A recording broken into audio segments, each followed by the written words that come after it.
রাস্তায় সুন্দর চা বাগান দেখে একটু না দাঁড়িয়ে পারলাম না।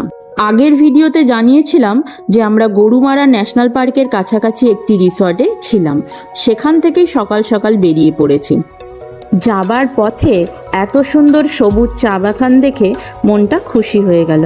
আর দেখো, শুধু চা বাগান নয়, কত সুন্দর উঁচু উঁচু পাহাড় দেখা যাচ্ছে, কত উঁচু গাছপালা দেখা যাচ্ছে।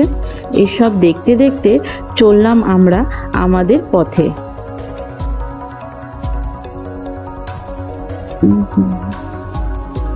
এমন সুন্দর দৃশ্য দেখে মন খুশি না হয়ে পারে? তার উপরে দেখো, পথে এত সুন্দর একটা মনেস্ট্রি দেখতে পেলাম, আর আমরাও ছুটে গেলাম মনেস্ট্রিটা দেখার জন্য। ফাঁকা ছিল, তাই ফটো ভিডিও খুব সুন্দর করা গেছে।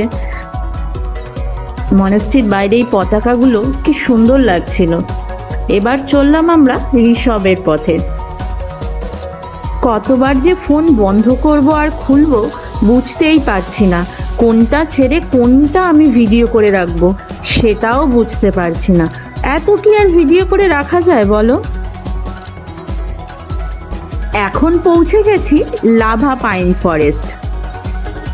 পাইন ফরেস্টটা আমরাও একটু ঘুরে দেখি, আর তার সাথে তোমাদেরও একটু ঘুরে দেখাই। বেশ অনেকক্ষণ সময় আমরা এখানে কাটালাম। এখন তো আমাদের যেতে হবে, আমাদের গন্তব্য অনেক দূর। এই দেখো, পাইন ফরেস্টকে সাথে নিয়েই আঁকা বাঁকা চড়াই রাস্তা পার করে আমরা পৌঁছে যাব ঋষভে। I love Rishabh. এখান থেকে আমাদের হোমস্টে একদম কাছে। হোমস্টের রুমটা তোমাদের সামনে একটু তুলে ধরলাম। দেখতেই পাচ্ছ কি কি আছে না আছে। সব থেকে ভালো কথা, খুব পরিষ্কার পরিচ্ছন্ন, আর গিজার রয়েছে। আর আরেকটা চমক, এরকম বিছানায় শুয়ে শুয়ে পর্দা সরালেই জানলা দিয়ে বাইরের দৃশ্য দেখতে পারবে। শুধু তাই নয়, যদি ঘরে বসে থাকতে বা শুয়ে থাকতে ইচ্ছে না করে, এরকম বারান্দায় এসে বসে থাকতে পারো। চেয়ারও রাখা রয়েছে দুটো। এবার চলো খেয়ে নিই। হোমস্টের ছাদ থেকে কি দেখা যায় সেটাই তোমাদের সামনে একটু তুলে ধরলাম। আমার তো খুব ভালো লাগছে এই দৃশ্যটা দেখতে। আচ্ছা, তোমাদের কেমন লাগছে একটু জানিও তো।